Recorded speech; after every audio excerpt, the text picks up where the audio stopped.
Hi, I'm Dan Schmitt. I do a weekly television show called Team Chicago Challenge. My website is teamchicago.tv, and you can get a hold of me by emailing me at teamdan45@gmail.com. This is my Christmas message. It's 2018, and we're going to talk about Jesus. Now, one thing that inspired me to finally do this, Bill O'Reilly, I'm sure you remember Bill O'Reilly, he wrote this book, Killing Jesus. And if Bill O'Reilly can write a book, I think I can do a little clip about Jesus Christ. There's two things in this book that I sort of disagree. Great book, so if you can pick it up, I picked it up secondhand. Good book, but two things I disagree with Bill O'Reilly in this book, and it's going to get into the whole subject of what this is all about. So in Bill's book, he refers to Joseph, Joseph the carpenter. That was Jesus' father.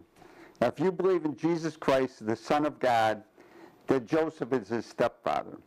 And he was a carpenter. Well, Bill, in his book, and Bill, I had 12 years of Catholic education. I went to Our Lady of Mercy Grammar School, then I went to St. George High School. Now, Bill O'Reilly did go to college, and I think he did go to a Catholic college, maybe. So going to college sort of had polluted his thought pattern, too. So anyhow, in this book, there's two things he brings up, and let me explain them. He refers to Joseph as the carpenter, and because of his upbringing in New York, he believed that he was a carpenter, like a carpenter in a construction job, that he would have been a carpenter that had been working for the Romans. 90% of the labor by the Romans was done with slave labor. They had craftsmen that were Romans. I don't think they would have hired a local Jew to do construction work. Joseph was much more than that. Joseph was a carpenter, a respected person in his community in Nazareth. Came through the line from the family of David. And a carpenter at that time was a very important, think of how many people in the community were providing services. And a carpenter would have been right up there, very important person. The other thing in the book I disagree with him, Bill O'Reilly refers to the oppressive Roman taxes. Well, let me just say something about the oppressive, all the research I have done about Roman taxes, the maximum the Romans ever charged to their people that they controlled. Now, there was a special relationship between the Jews in Palestine, the Jews in Jerusalem at that time, and the Romans, because the Jews were more civilized than any of the other barbarian tribes where the Romans put their influence and created this peaceful world. So their tax, from what I could see, was 10% on sales or whatever. Well, compared to tax in the United States of America, that's like nothing. When you add up income tax, state income tax, sales tax, property tax, the average American is paying close to 50, maybe even 60% of their income in taxes. So, Bill, this is my message to you. 10% taxes would be a deal living in the United States today. But besides that, thanks, Bill, for inspiring me to do this little clip about Jesus Christ. My Christmas message to my fans and friends that watch my stuff on YouTube. This is only going to YouTube. Now, the other book that was great, and this I did get this book from my parish last year. This was my Christmas present, and a great book. What this book pointed out to me about a case for Jesus is if you take the Bible and you take the four parts of the New Testament, if you take Luke, Matthew, their writings, the four apostles or the four contributors to the New Testament, are accurate documents, are accurate writing from people that were there or only removed one generation.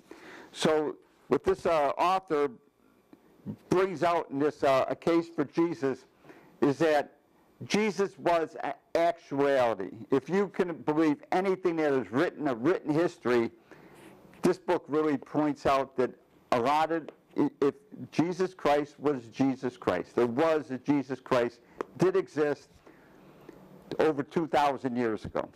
So, now that I've explained why I'm doing this, listen up and you'll understand a little bit more.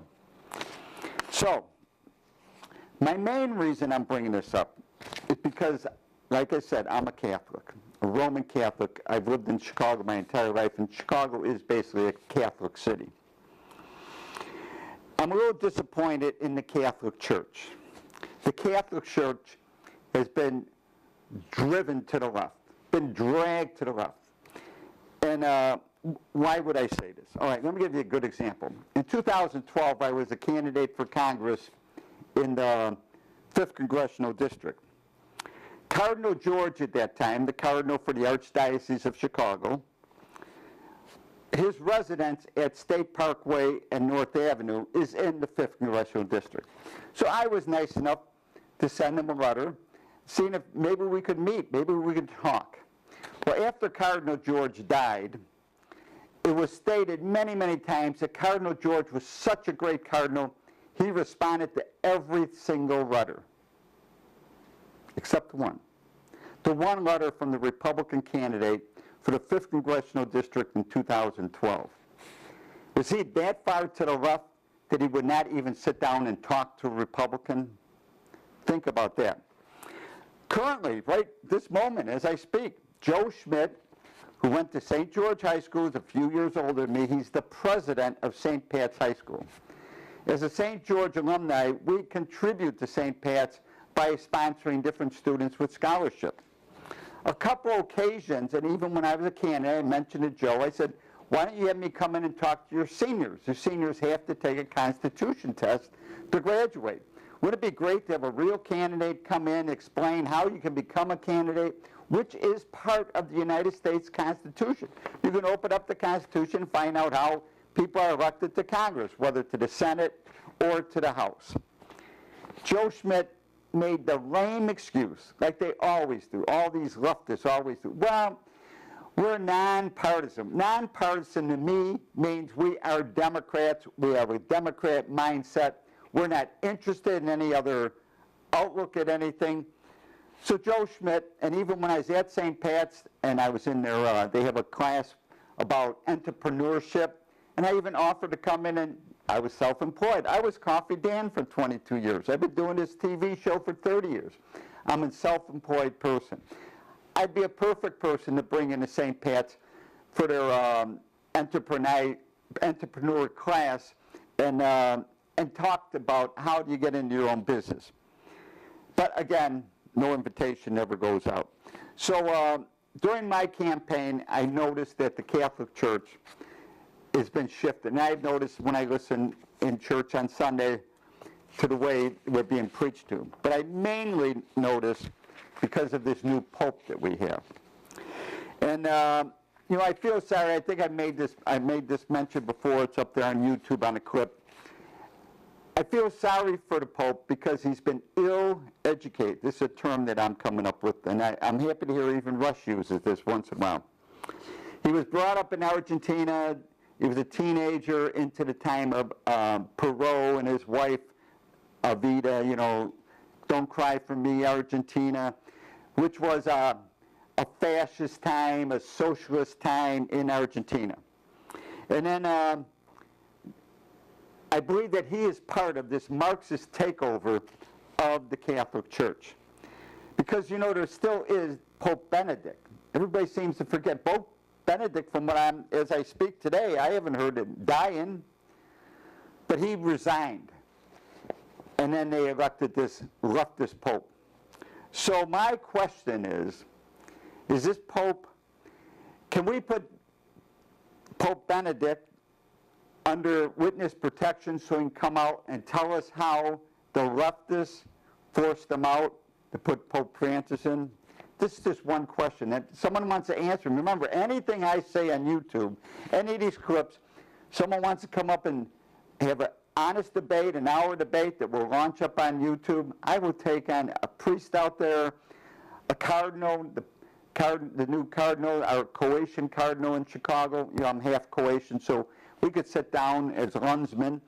But priest, any lay person, you want to have a 1 hour debate, about what I'm talking about, I'm very interested in debating anybody, anytime, because I only speak when I know what I'm speaking is very truthful. So let's talk about Jesus. So let me put these two books aside, and here's the Bible right in front of me. So let's go to Luke right away in chapter 2, line 12.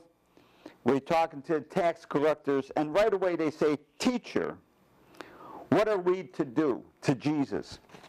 Teacher, rabbi. If you go through the Bible, they always refer to Jesus as teacher or rabbi. What the Catholic Church, and I can understand the church not dwelling on who was Jesus. What did Jesus do? Now we know he was born 2,018 years ago, give or take. We know that he shows up, there's stories about him at the age of 12 when he was brought to the temple in Jerusalem. And then there's nothing written about Jesus until he's 30, approximately 30. So what did he do in those 18 years? Well, Joseph was a carpenter. Joseph ran a carpenter shop. That's why they call him the carpenter. Now, someone the other day said, well, in Greek, carpenter could be a stonemason. Okay, maybe he's a stonemason, maybe he's a carpenter. But, yes, they did have trees in Judea at that time. So think of, to be a carpenter, to work with brass age tools, bronze age tools. No steel, you don't have any steel. You have wooden tools, and you may have some bronze tools, and you may have some iron tools. Steel, there was a little steel at that time, but the Romans controlled it. That was like, no Jew, nobody in Judea would have had steel to work with. So, for 18 years, we can more than assume that he would have been a carpenter. He would have been a man of respect. Even today, a rabbi in the Jewish community is someone with respect. A rabbi is not some vagabond. They're not living off the money given to the synagogue. They are basically men of respect, and almost all rabbis in America have another trade, have a business. And having a business is important. And that's why Jesus, the Jesus I look to, the Son of God, who came down, lived amongst us, was also a carpenter, someone that could build. So my challenge to all the priests out there and all the brothers and all the lay people, I'd like to see you build a table out of using Bronze Age tools.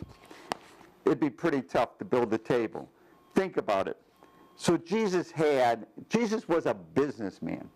And as a good Jewish son, I'm sure he took care of Mary all the way into the time when he was crucified.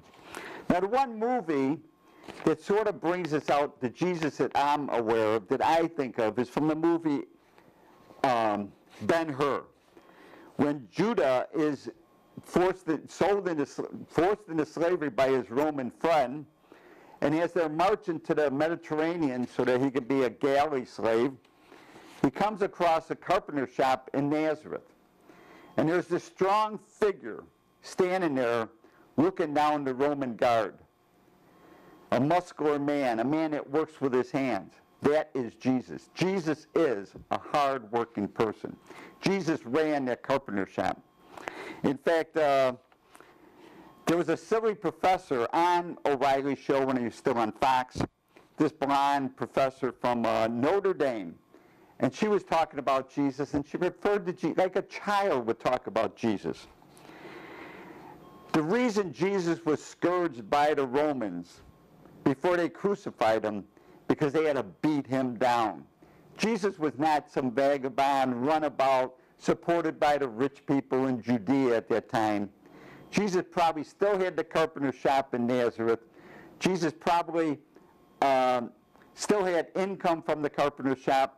Back then, the only, at least with the Romans, and maybe the time of Jesus owes the debt to the Romans, because there was peace throughout that area because of the Romans.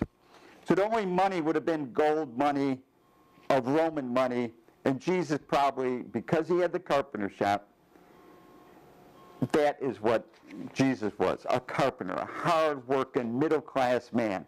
And maybe the purpose that Jesus Christ, the Son of God, came to earth was to drain the swamp. Drain the swamp in Jerusalem.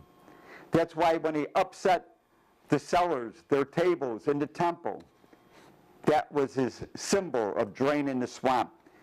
And the main important thing of Jesus is that he changed the world. Jesus brought a major revolution 2,000 years ago. He changed the destiny of man from eye for an eye attitude of the Old Testament to love. Love became the most powerful, the most important thing in mankind. If mankind is going to exist, if mankind is going to expand, love is the important element. And that's what Jesus brought. He changed the world. Jesus may be the most important person, whether you believe in God or not, whether you believe he's the Son of God. Well, let me add on one other thing.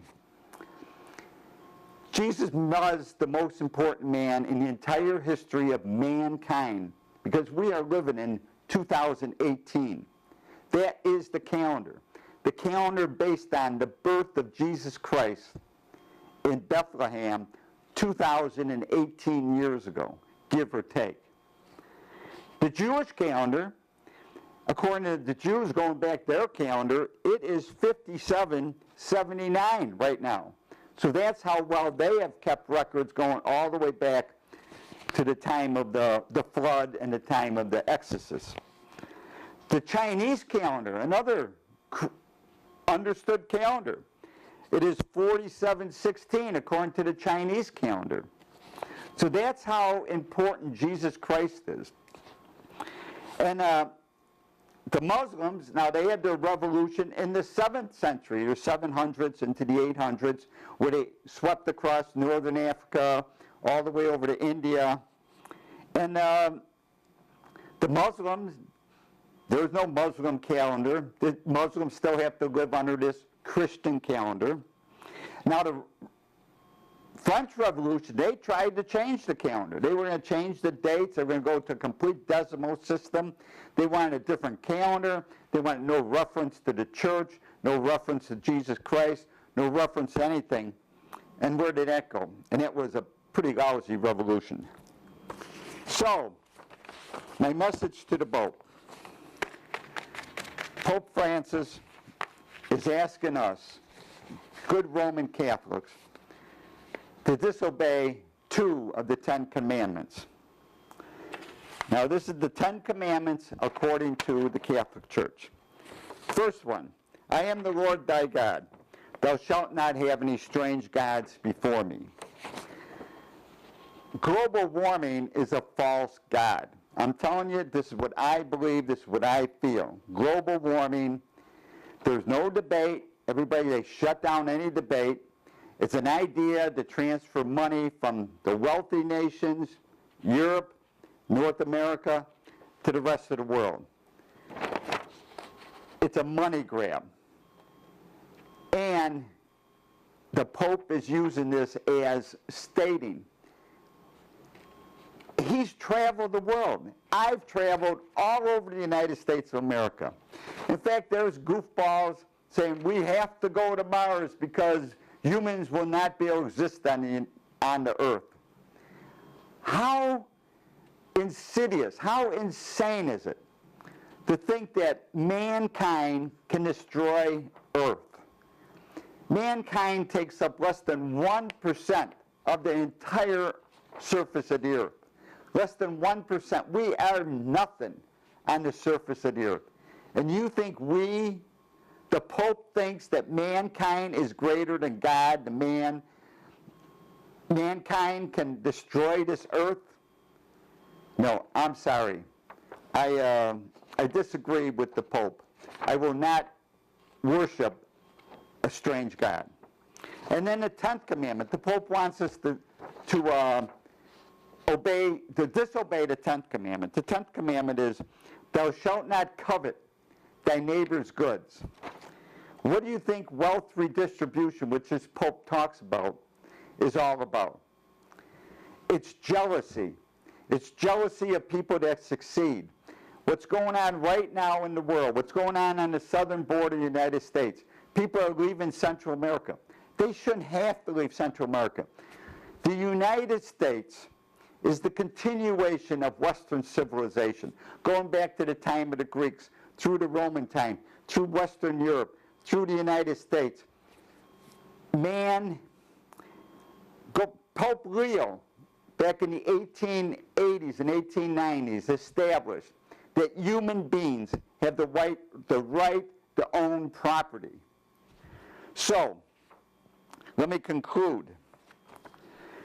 If man has the right to own property, and the Pope wants redistribution now, and the Pope is asking me to be desirous of other people's wealth, that is not what the Catholic Church should stand for. So my message here is to my Catholic friends, to the Christian brothers, to the priests at my church, the Archdiocese of Chicago, the Archdiocese of the United States of America. When I talk about Western civilization, and now, all right, people will say, well, Western civilization's been involved with slavery. Yes. We can trace Western civilization back to the time of the Greeks, and they had slaves. And the majority of what was built in old Greece was built by slaves. The Roman, dependent on slaves, no doubt about it. But the Greeks at least brought drama. The Greeks at least brought forth the idea of voting, one man, one vote. The Romans, until Caesar declared himself emperor, it was the Senate that ran Rome. So, but slavery existed all the way, but it's the United States, finally in 1860, 1863, eliminated slavery. And that made slavery unacceptable worldwide because of the United States. And the United States only came into existence in 1789, and by 1809, they forbid any more slaves being brought into the United States. It did take them another 40 years to finally eliminate, or 50 years to eliminate slavery. But we are the continuation of Western civilization. One man, one vote. The right to own property, the right to self-determination. That is what the United States is. And I wish the Pope would wake up, give up on this idea of wealth redistribution, give up on this idea of global warming, and the rest of the Catholic Church. You are being swayed into Marxism. You are being swayed into communism. I know they got nice names, progressivism. They got nice names like socialism. We got to be more sociable. No, let me tell you, it's all evil. It's all bad. When you expect government, to tell you how to live your life, that is almost against the Catholic Church. So the Catholic Church should wake up. Jesus would be very disappointed in where the Catholic Church is right now in the United States, because Jesus Christ was a businessman. Jesus Christ ran that carpenter shop. Jesus Christ finally died on the cross for our sins, but he was a businessman, and it was honorable, and it's honorable today to have money, to have property, to take care of your family, to take care of your community. I hope the Catholic Church doesn't confuse the idea of community with the idea of socialism, Marxism, communism, Maoism. It's time for the church to wake up, and maybe when the Catholic Church finally wakes up, they will finally see more people come to church on Sunday. Don't forget my website, teamchicago.tv. It hasn't been updated, but there's still great stories there. The best way to get hold of me, you want to debate me, it's teamdan45@gmail.com. teamdan45@gmail.com. I will sit down and I will debate anybody on this subject, because the United States of America is the greatest country there's ever been. And if we allow these leftists, these radical leftists, to destroy this country, there will be no greater tomorrow. We will end up in the soup. Look at Venezuela. Look at Cuba. Look at the old Soviet Union. They still haven't been able to dig out of that 50-year, 100-year morass. That's all I have to say. Thanks for watching, and Merry Christmas.